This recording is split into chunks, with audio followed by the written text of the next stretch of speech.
All right, so for this lesson here, section 3.2b, what we want to do is figure out the ion concentration. So here we have a saturated solution of ammonium sulfate, and we want to figure out what the concentration of each ion is going to be. So because it's a saturated solution, what we're going to do here is break it down. So we can assume this is a solid, because in a saturated solution you always have a solid, and it dissolves with water, obviously. And you're going to get an H4 plus 1, and there's 2 of them, right? 2 of them there. And you know it's aqueous because it's dissolved in water, and you have some sulfate ions floating around in there. And you know that these 2 ions can join together and they can give you the solid. Now what we want to do is figure out the ion concentration. So we know we have 1 mole of this solid here, and we know we have 2 liters of it.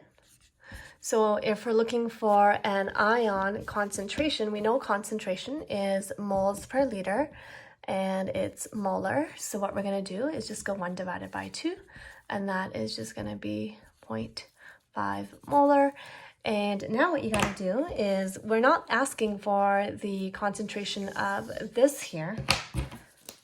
We're not asking for the concentration of this guy. We're asking for the concentration of the ion. So if this is 0.5, it's a 2-to-1 ratio, so this has to be twice as much. Okay, and then there's just a 1 here. Okay, so your answer is going to be 2 times 0.5 is 1 molar for NH4 plus, and then for sulfate it's going to be 0.5 molar. Okay, so that would be your answer there. Now if we take a look at this one here, once again, same thing. We want to figure out the ion concentration. We know that this is a saturated solution, so we know there's going to be a dissolving reaction.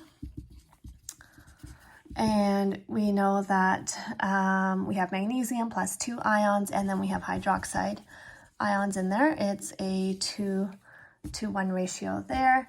And here, this one's pretty straightforward because you already have your concentration. You don't have to do any work.